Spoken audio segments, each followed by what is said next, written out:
What were your earliest childhood business ventures? In 8th grade, a friend and I usurped the class presidency and opened a student store that grossed thousands of dollars, and was consequently shuttered by the administration due to corruption. Here's how the shit went down.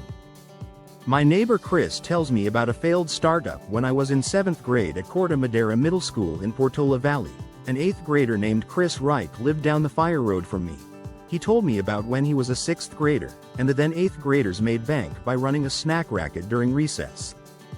This piqued my interest, and next week I approached the principal of Corte Madera with the idea of starting a school-sanctioned, student-run store. It would sell snacks during lunch period, and I would do all the work to hire student staff and purchase inventory with the school's money. She said no. I felt that this was disappointing. Moreover, I felt that this was fucking bullshit, because the food at my school tasted shit-tastic.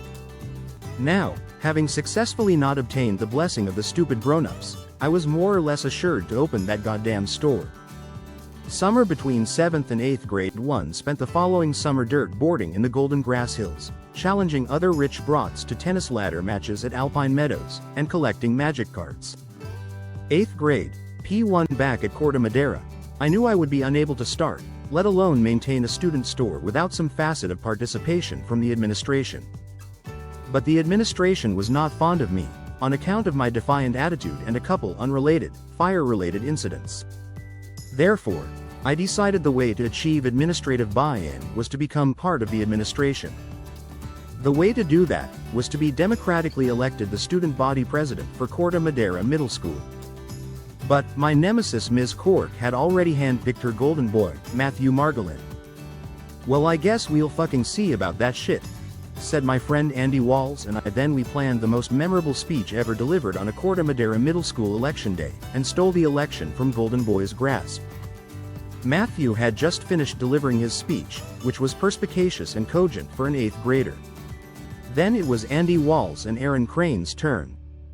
Music started blasting. Students were instantly bombarded with the inspirational ballad, Enema, from Tool's rocking new eponymous album.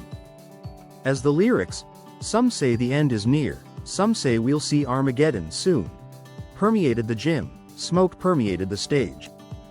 As Maynard whispered, "I certainly hope we will," students glimpsed a giant, paper banner reading, "Andy and Aaron for President," as the chorus sonically whomped the crowd and Maynard James Keenan screamed, "The only way to fix it is to flush it all away. Any fucking time. Any fucking day." Andy and I burst through the giant paper banner. The crowd exploded. The 8th graders hooted and fist pumped. The 7th graders copied the 8th graders. The 6th graders probably cried because 6th graders are little bitches. Now we were in power, and ready to start the student store. 8th grade, P2. It's lunchtime at Corte Madera, but you don't want tater tots. Well, come on down to your friendly, student-run store. We've got a shitload of candy for you to buy with the money your parents gave you, and it's cheaper than the corner store 'cause we make Andy's mom buy it in bulk from Costco. Furthermore, when you buy from the student store, you support the local economy, because it's completely run by students, not for profit, and proceeds are fed back into the school budget. Of course, it's completely chaotic and disorganized. The line resembles that of an Italian mob trying to buy ferry tickets in Naples, and most of the time there isn't a teacher watching us.